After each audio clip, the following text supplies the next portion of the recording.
Bab 53, babak kedua, semua ketua yang memperhatikan dari luar serentak menatap ke arah ketua puan, tatapan mata mereka seperti meminta penjelasan ketua puan tentang yang baru saja dikatakan muridnya.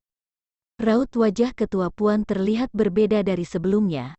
Ketua puan sedikit panik karena muridnya membocorkan semua hanya karena Fusi mengatakan sesuatu. Kalian jangan terlalu mengambil hati, remaja selalu saja seperti itu, ucap ketua puan. Mendengar perkataan ketua puan, ketua Tang hanya tersenyum. Sudah salah tidak mau mengakui kesalahannya.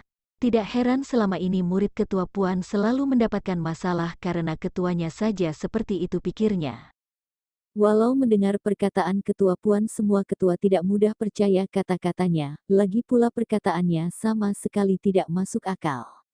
Semua kembali fokus melihat murid masing-masing yang masih berada di dunia ilusi tapi nyata. Beberapa ketua perguruan lain terlihat kecewa karena murid mereka hanya menemukan beberapa tanaman herbal. Untuk harta dan buruan hewan spiritual hampir semua tidak mendapatkannya karena mereka masih pemula. Teng, teng, teng, teng, lonceng dibunyikan pertanda pertandingan babak pertama sudah berakhir.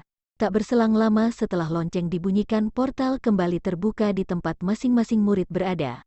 Walau semua melewati portal berbeda, semua murid akan keluar di tempat yang sama. Setelah semua murid keluar, ketua Ranga meminta setiap murid untuk berbaris. Mereka harus menunjukkan yang sudah mereka dapatkan, walau sebenarnya ketua Ranga dan ketua lainnya sudah melihat hasilnya. Dari 20 orang murid yang sudah maju, hanya 4 orang yang mendapatkan seperti yang diminta. Setelah sampai pada giliran Fusi, semua murid merasa sangat terkejut karena yang didapatkannya beberapa kali lipat dari mereka. Di pertandingan kali ini dimenangkan oleh Fusi, murid ketua Tang dari perguruan surgawi, ucap ketua Ranga. Kita akan lanjut ke babak yang kedua. 5 murid yang lolos silahkan naik ke atas arena, sambung ketua Ranga. Fusi yang melihat ke arah ketua Tang disambut anggukan kepala. Fusi bergegas naik ke atas arena menyusul 4 murid lainnya. 2 murid dari perguruan surgawi, 1 murid dari perguruan mentari dan 2 murid dari perguruan langit malam akan lanjut ke babak selanjutnya. Di babak kedua, 1 murid perguruan mentari, 1 murid perguruan surgawi dan 2 murid perguruan langit malam akan bertarung. 2 pemenang akan masuk ke babak terakhir melawan Fusi, murid perguruan surgawi yang menjadi, sambung ketua Ranga. Keempat murid yang mengerti hanya menganggukkan kepalanya. Fusi yang juga sudah mendengar perkataan ketua Ranga bergegas pergi ke pinggir arena. Hanu dari perguruan mentari, Sai dan Aks dari perguruan langit malam serta Mei murid ketua puan sudah siap bertarung di babak selanjutnya. Teng, teng, lonceng kembali dibunyikan pertanda pertandingan babak kedua telah dimulai. Fusi yang melihat Hanu melawan Sai terlihat sangat bersemangat ingin melihat pertarungan keduanya. Fusi ingin melihat seperti apa hebatnya Hanu yang sampai ingin menantangnya taruhan sebelumnya. Setelah memperhatikan cukup lama, pertarungan di antara keduanya terlihat sangat membosankan. Hanu yang dikiranya sangat kuat ternyata sama sekali tidak ada apa-apanya melawan murid perguruan langit malam. Jika kamu menuruti taruhannya sudah jelas kamu pasti akan menang telak, ucap Lulang. Ternyata penilaian aku tidak salah bukan, sahut Fusi. Pertarungan pertama yang dimenangkan oleh Sai langsung disambung dengan pertarungan antara Aks dan Mei. Mei sesekali melihat ke arah ketua puan sebelum memulai pertarungan. Melihat Mei beberapa kali melihat ke arah ketua puan, Fusi berpikir pasti ada sesuatu yang mereka rencanakan. Fusi menebak-nebak ketua puan dan 1 muridnya lagi itu saat ini sedang merencanakan apa lagi. Hanya dalam 2 kali serangan Mei yang langsung kalah semakin memperkuat kecurigaan Fusi. Padahal bisa saja Mei menyerang balik atau menghindar, tapi kenapa mau malah memilih terkena serangan dan kalah. Teng, teng, ketua Ranga terlihat sangat puas karena yang akan melawan Fusi adalah murid dari perguruannya. Ketua Ranga merasa sangat percaya diri kalau salah satu dari kedua muridnya pasti ada yang bisa mengalahkan Fusi. Tanpa banyak bicara, ketua Ranga yang sangat bersemangat langsung membunyikan lonceng. Fusi yang sudah bersiap dari awal langsung naik ke arena. Fusi sudah memutuskan dirinya tidak terlalu memikirkan apa rencana murid ketua Puan, yang terpenting dirinya harus memenangkan pertandingan persahabatan kali ini.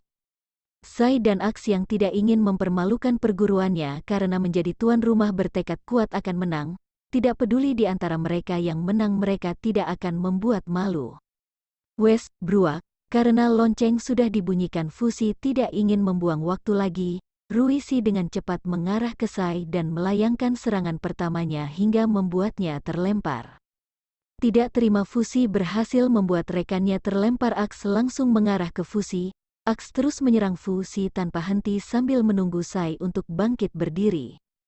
Cih, dia memiliki kecepatan yang tidak biasa, gumam Fusi.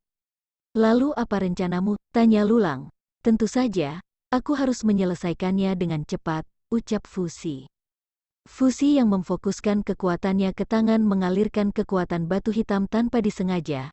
Karena dirinya juga tidak bisa menahan dan mengaturnya, Fusi tidak memiliki pilihan selain juga menggunakannya.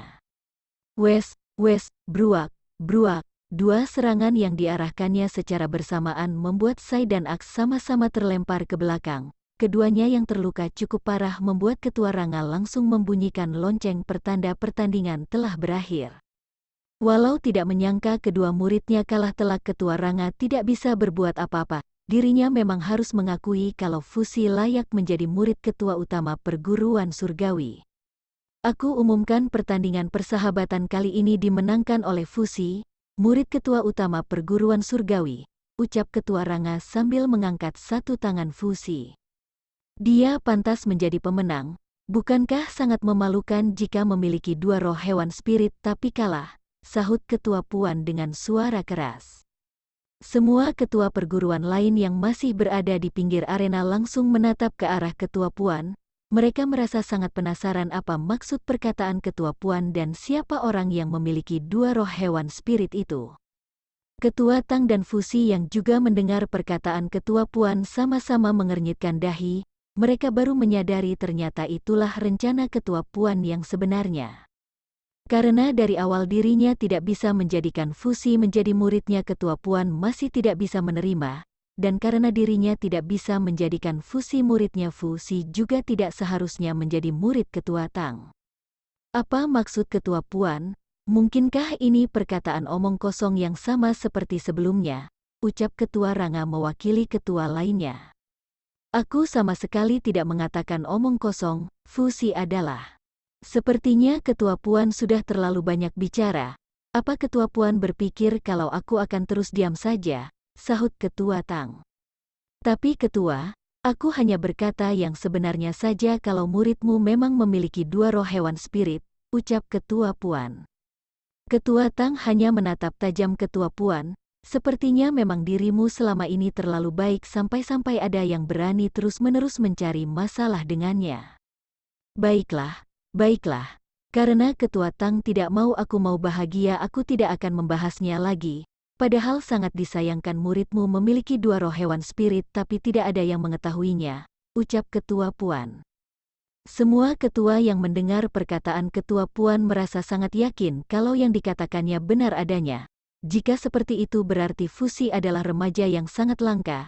Semua berpikiran untuk mendapatkannya dan menjadikan Fusi sebagai muridnya.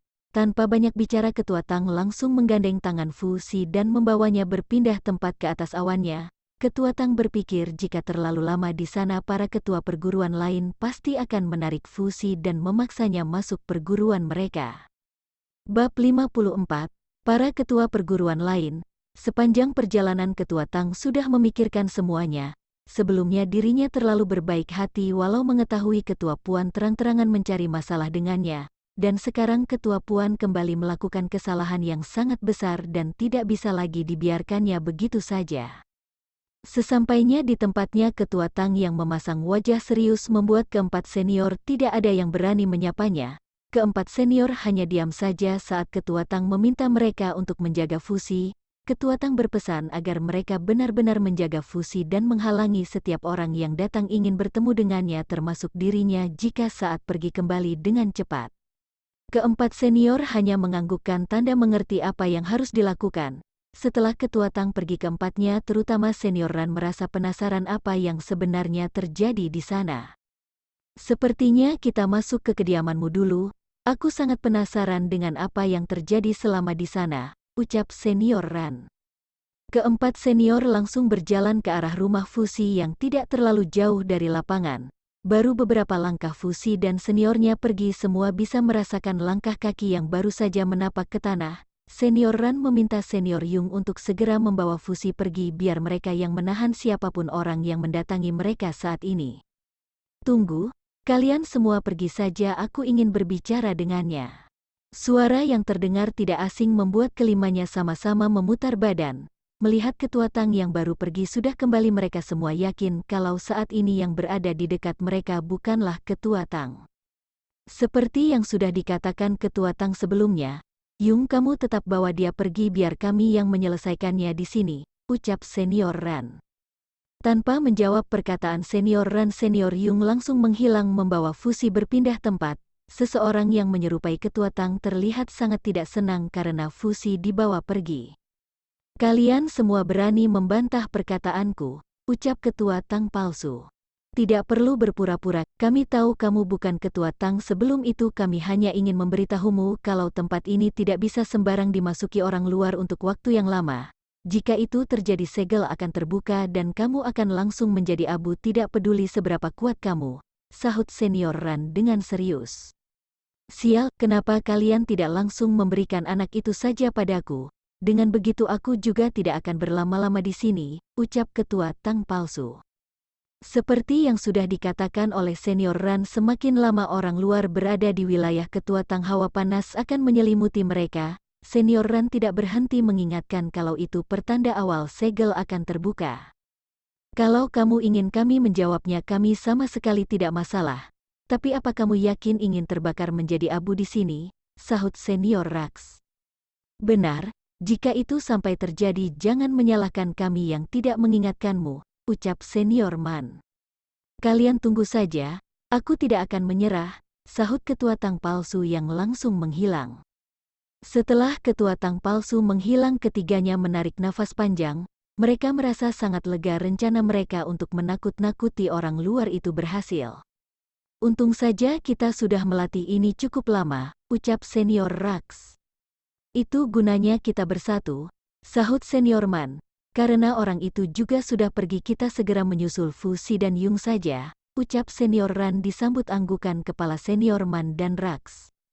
Ketiganya yang sampai di kediaman Fusi langsung duduk bersila dan menatap Fusi.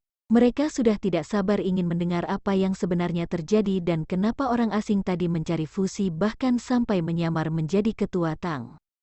Sekarang ceritakan pada kami apa yang sebenarnya terjadi, ucap Senior Ran.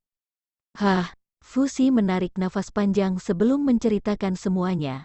Fusi menceritakan semua dari awal termasuk saat Ketua Puan mencoba memfitnahnya dan melakukan banyak rencananya yang lain.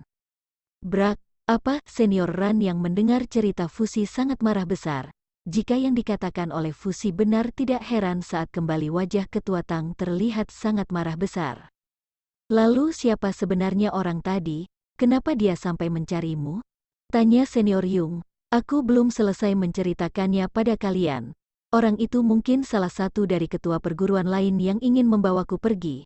Karena di sana Ketua Puan dengan terang-terangan memberitahu semua orang kalau aku memiliki 2 roh hewan spirit, ucap Fusi. Keempatnya serentak mengepalkan tangan setelah mendengar perkataan Fusi. Keempatnya berpikir kali ini Ketua Puan memang benar-benar keterlaluan. Dia yang tidak bisa mendapatkan Fusi malah menyebarkan rahasia besarnya. Keterlaluan, Ketua Puan harus diberi pelajaran, ucap Senior Yung. Menurutku kepergian Ketua Tang pasti untuk memberi Ketua Puan pelajaran, sahut Fusi. Itu sangat bagus jika benar-benar terjadi, ucap Senior Ran. Tep, suara beberapa orang yang mendarat di lapangan bisa dirasakan oleh keempat senior Fusi secara bersamaan. Senior Ran, Senior Man dan Senior Rax bergegas berdiri untuk menghalangi semua yang ingin mencari Fusi.